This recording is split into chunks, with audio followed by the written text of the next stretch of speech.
The California model and sanctuary city policies of Gavin Newsom, as well as his cohort, Rob Bonta, suing the Trump administration at every turn, no matter what he tries to do, are working fabulously in this once great state.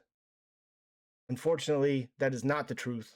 We have lost another American citizen at the hands of an illegal alien, Todd Stewart, age of 68, a retired American, stabbed to death in front of his house, left to bleed out as he was trying to prevent someone from robbing him. Instead of running away in fear, oh no, I'm going to be caught, I need to get out of here. No, this person decided the best option was to stab the resident of the house to death, leaving him there to bleed out as he drove away as like nothing happened. Here is the news story for you. You guys have probably heard this already. Sanctuary policies now back in the spotlight after an illegal migrant out of Venezuela is charged in the brutal murder of a man in California. The victim was 68 years old, Todd Stewart. Stabbed to death in his own front yard, the suspect had just been released from jail one day earlier. So that starts a new hour here. Dana's got the day off. I'm Bill Hemmer, live in New York City. Tough story to begin with. And Shannon, hello to you. And it raises a lot of familiar questions. We'll break that down. Bill, great to be with you. I'm Shannon Bream, in for Dana. So the suspect entered the U.S. in 2007. DHS requested an immigration detainer for him last September. In April of this year, he was arrested for multiple burglaries. He was arrested again just last week for violating the terms of his home detention, but a judge allowed him to go free. So police took him back into custody the day after the murder. The border czar, Tom Homan, saying that ICE could have deported him long ago if not for the sanctuary policies in California. And what really upset me, the response from the governor's office, was that, well, ICE has billions of dollars. They should be doing their job. We did our job.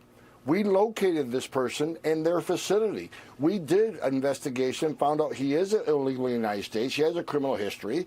He is deportable. So this person's dead because Governor Newsom and the state of California puts politics, hatred of President Trump over public safety.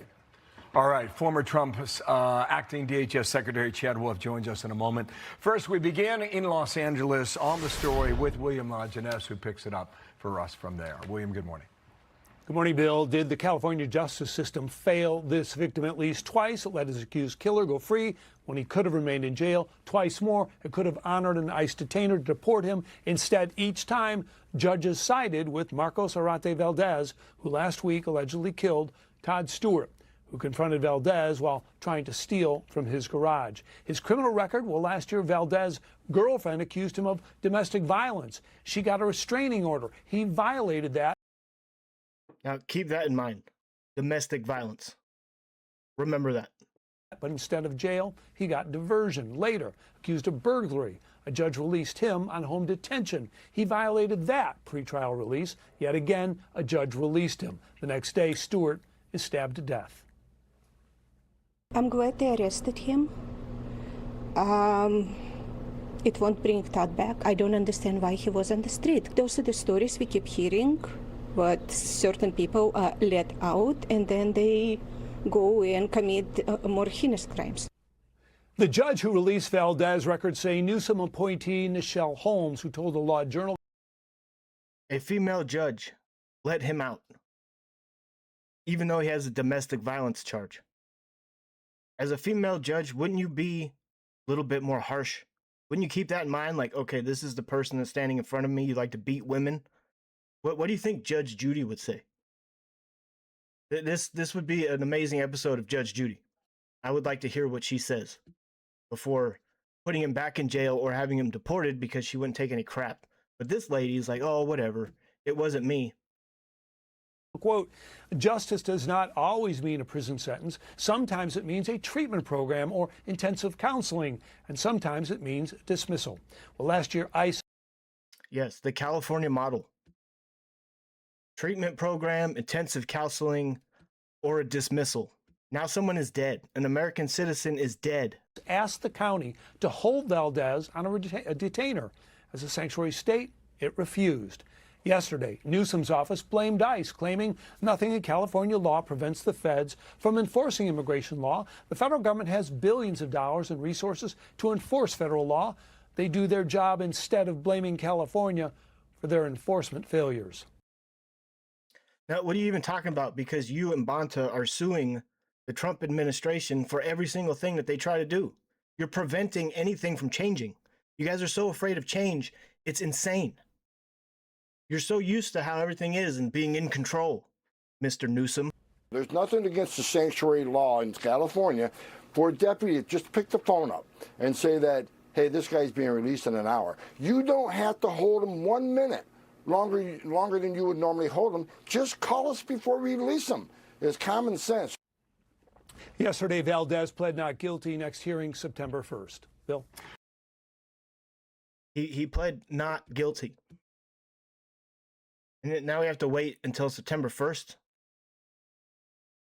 And the thing about California that probably not many of you know, so California hasn't built a new jail or prison or any type of facility like that since 2005.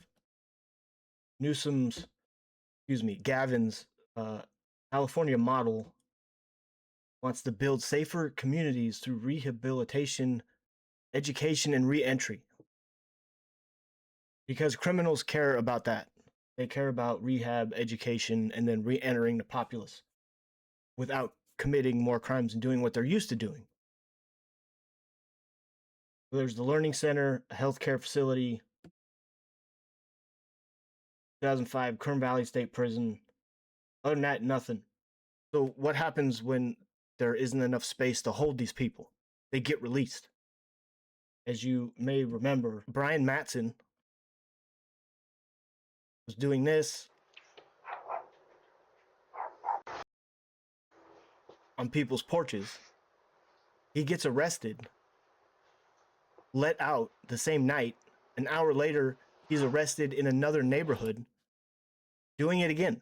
This has to stop. It has to come to it. This should not have to keep happening before people start to realize, like, wow, this is actually a major problem.